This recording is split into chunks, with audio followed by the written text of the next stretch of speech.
തിരൂരങ്ങാടി മണ്ഡലം മുസ്ലിം ലീഗ് കമ്മിറ്റിയുടെ നേതൃത്വത്തിൽ വളരെ പെട്ടെന്നാണ് ഇത്തരത്തിലുള്ള ഒരു പ്രതിഷേധ സമരം സംഘടിപ്പിച്ചിട്ടുള്ളത്.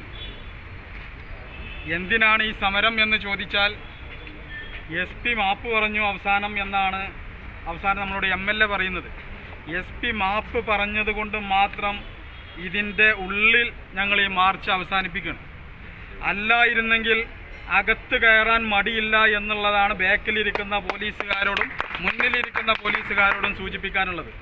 തീർച്ചയായിട്ടും ഞങ്ങളുടെ പ്രവർത്തകരുടെ അല്ലെങ്കിൽ ഞങ്ങളുടെ നേതാക്കളുടെ വീട്ടിലാണ് നിങ്ങൾ കയറിയത്. കൃത്യമായി എന്തെങ്കിലും കാരണമുണ്ടായിട്ടാണ് കയറിയതെങ്കിൽ അത് ഞങ്ങൾ അംഗീകരിക്കും. എന്നാൽ വെറും തോന്നിയാസമാണ് നിങ്ങൾ കാണിച്ചത് കൊണ്ട് തന്നെ നിങ്ങളും വീട്ടിൽ കിടന്നുറങ്ങില്ല എന്നുള്ളതാണ് സൂചിപ്പിക്കാനുള്ളത്. ഇത് വെറും ഭീഷണി പ്രസംഗമായിട്ട് നിങ്ങൾ കാണണ്ട. സ്വാഭാവികമായിട്ടും മാന്യമായിട്ട് രാഷ്ട്രീയം പ്രവർത്തനം നടത്തുന്ന ഞങ്ങളുടെ പ്രവർത്തകരെ ഏതെങ്കിലും തെമ്മാടിത്തരത്തിൻ്റെ പേരിൽ നിങ്ങൾ അറസ്റ്റ് ചെയ്യുന്നതിന് ഞങ്ങൾ ഒരിക്കലും എതിരല്ല. എന്നാൽ ഒരു ക്രിമിനൽ കേസ് പോലും ഇല്ലാത്ത പ്രിയപ്പെട്ട അബൂബക്കർ സിദ്ദീഖിൻ്റെയും പ്രിയപ്പെട്ട അബ്ദുറഹ്മാൻ കുട്ടി സാഹിബിൻ്റെയും വീട്ടിലാണ് നിങ്ങൾ പോയിട്ടുള്ളത്. അവർക്ക് വൃദ്ധരായ മാതാപിതാക്കളുണ്ട്. ഈ വൃദ്ധരായ മാതാപിതാക്കളുള്ള വീട്ടിൽ ചെന്നിട്ട് ക്രിമിനലുകളെ പോലെ ഇവർ അന്വേഷിക്കുകയാണ്. എന്തിനാണ് അന്വേഷിക്കുന്നത്? ഈ സംഭവം ഉണ്ടായപ്പോൾ പ്രിയപ്പെട്ട അബൂബക്കർ സാഹിബ് എന്നെ വിളിക്കുകയാണ്. ഏകദേശം 1:30-2 മണി പുലർച്ചെ 2 മണി സമയമായിട്ടുണ്ടാവും.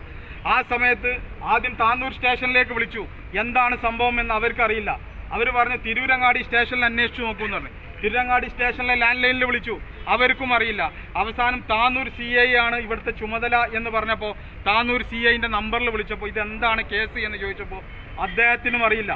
ഏതെങ്കിലും മോഷണ കേസിലോ അതല്ലെങ്കിൽ ഏതെങ്കിലും കൊലപാതക കേസിലോ പ്രതികളായവർ ജാമ്യത്തിൽ ഇറങ്ങിയിട്ട് ഇവിടെ ഇങ്ങനെ എന്താണ് ഇപ്പോൾ ചെയ്തുകൊണ്ടിരിക്കുന്നത് എന്നുള്ള നോക്കാൻ വേണ്ടിയിട്ടുള്ള നിരീക്ഷണമാണ് ഇപ്പോൾ നടത്തിക്കൊണ്ടിരിക്കുന്നത്. അപ്പോൾ ഏത് കേസിലാണ് അബൂബക്കർ സിദ്ദീഖും അബ്ദുറഹ്മാൻ കുട്ടിയും പ്രതി എന്ന് ചോദിച്ചപ്പോൾ അവർക്ക് മറുപടിയില്ല. അവസാനം അന്വേഷിച്ച് രാവിലെ SP MLAയോട് പറഞ്ഞത്രേ ഞങ്ങളെടുത്ത് പേച്ചതാണ്, ഞങ്ങൾ ആളറിയാതെ കയറിയതാണ്. ഈ പ്രിയപ്പെട്ട ടോമി സാറോട് സൂചിപ്പിക്കാനുള്ളത്, അദ്ദേഹത്തെ സാർ എന്ന് തന്നെ വിളിച്ചത് ബഹുമാനപൂർവ്വമാണ്. നിങ്ങൾ അക്ഷരം മാറി എന്ന് കരുതണ്ട.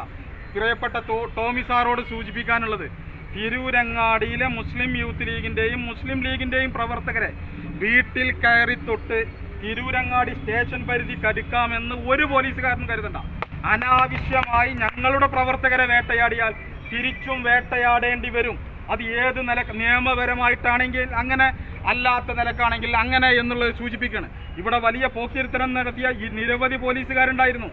തിരൂരങ്ങാടി സ്റ്റേഷൻ നവീകരണത്തിലും അല്ലാതെയുമായി അവർ നടത്തിയ അഴിമതികൾക്കെതിരെ ഞങ്ങൾ ഇന്നും പോരാട്ടം നയിച്ചുകൊണ്ടിരിക്കുകയാണ്. അവർ നിരന്തരം ഓഫീസുകൾ കയറിയിറങ്ങുകയാണ്. വിജിലൻസ് ഓഫീസുകളിൽ കയറിയിറങ്ങുന്നുണ്ട്. അതുപോലെ തന്നെ അന്വേഷണ സംഘത്തിൻ്റെ ഓഫീസുകൾക്ക് മുമ്പാകെ നിരന്തരം വന്നുകൊണ്ടിരിക്കുകയാണ്. എപ്പോഴും ഞാൻ അവരെ കാണാറുണ്ട്. തീർച്ചയായിട്ടും ഈ വിഷയങ്ങളിലൊക്കെ ഞങ്ങൾ മാന്യമായിട്ട് രാഷ്ട്രീയ പ്രവർത്തനം നടത്തുന്നവരാണ്. പ്രശ്നങ്ങൾ ഉണ്ടാകുമ്പോൾ അതിലിടപെടും. ഞങ്ങളെ പ്രവർത്തകർ ഇപ്പോൾ കയ്യിലൊരു പോസ്റ്റർ കയ്യിൽ പിടിച്ചിട്ടുണ്ട്. ഇത് PC ജോർജിൻ്റെ ഫോട്ടോ ആണ്. ഇദ്ദേഹം നടത്തിയ പ്രസംഗം കോടതി പോലും ജാമ്യം അനുവദിച്ചിട്ടില്ല. എന്തേ പോലീസെ നിങ്ങൾക്ക് ഇദ്ദേഹത്തെ അറസ്റ്റ് ചെയ്യാൻ മടി? ഞങ്ങൾ ഇന്ന് ലുക്കൌട്ട് നോട്ടീസ് പതിക്കുകയാണ്.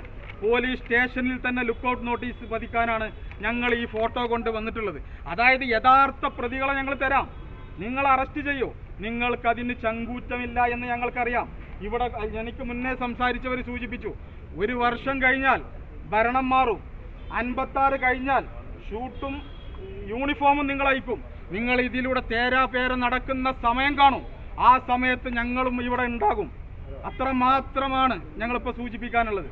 തീർച്ചയായിട്ടും സർവീസിൻ്റെ അധികാരം ഉപയോഗിച്ച് എന്ത് തോന്നിയാസവും കാട്ടിക്കൂട്ടാമെന്ന് പോലീസ് കരുതരുത് എന്ന് മാത്രം സൂചിപ്പിച്ചുകൊണ്ട് ഈ പ്രതിഷേധ സമരത്തിനെത്തിയ, ഈ പ്രതിഷേധ മാർച്ചിനെത്തിയ എല്ലാവർക്കും ഒറ്റ വാക്കിൽ നന്ദി പറഞ്ഞുകൊണ്ട് അധ്യക്ഷൻ്റെ അനുമതിയോടുകൂടി ഈ പ്രതിഷേധ മാർച്ച് അവസാനിച്ചതായി പ്രഖ്യാപിക്കുന്നു.